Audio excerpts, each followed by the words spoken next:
Oi, gente!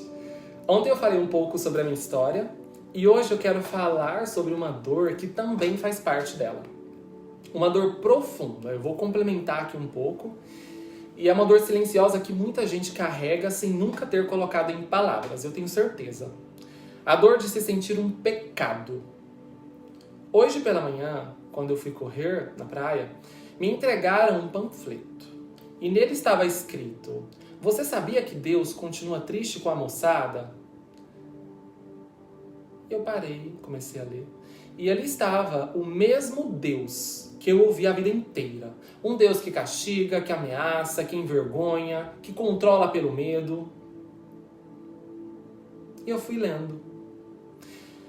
E esse panfleto ele trazia trechos da Bíblia, como Levítico 18:22, Romanos 1:27, Levítico 19:31, versículos usados, mais uma vez, para associar pecado à sexualidade, para apontar o dedo para corpos, afetos e escolhas, especialmente para pessoas da comunidade LGBTQIA+.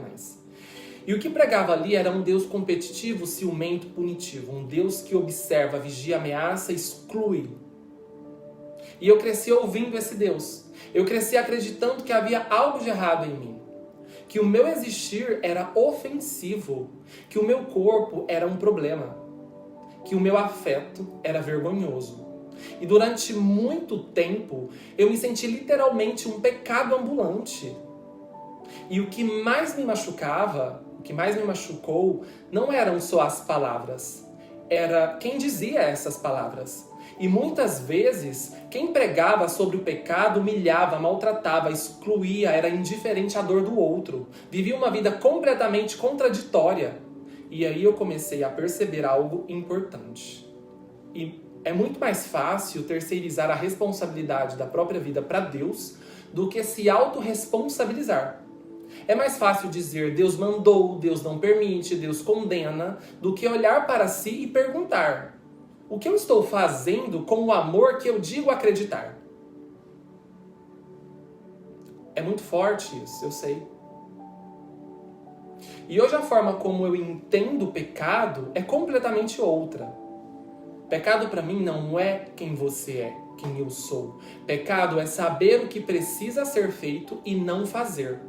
É saber que precisa respeitar e não respeitar. É saber que precisa cuidar e não cuidar. É saber que precisa amar e escolher o medo. E espiritualidade para mim não é seguir uma escritura cegamente. É fazer o que precisa ser feito. Espiritualidade não é decorar textos da Bíblia. É viver em coerência.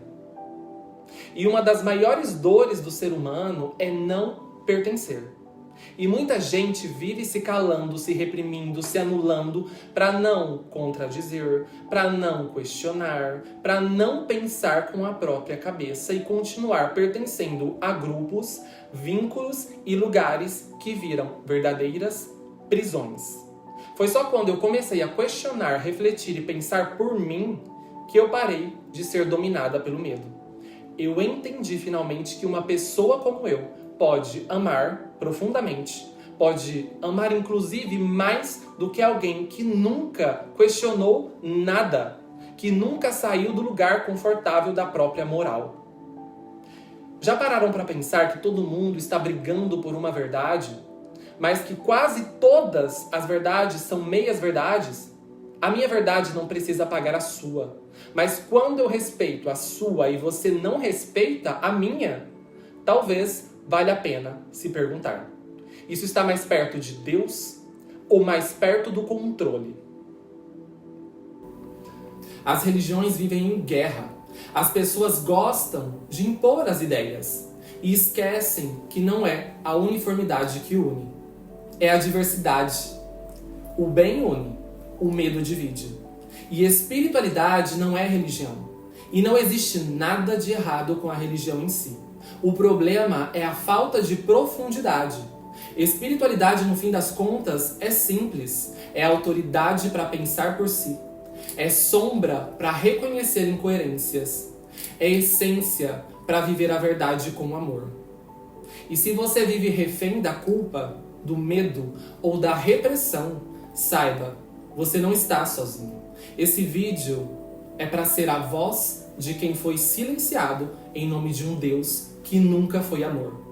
E se isso tocou você, curta esse vídeo, compartilhe ele com alguém que precisa ouvir isso hoje e se inscreva aqui no meu canal. Aqui a gente não ensina a ter medo, a gente ensina a viver com verdade.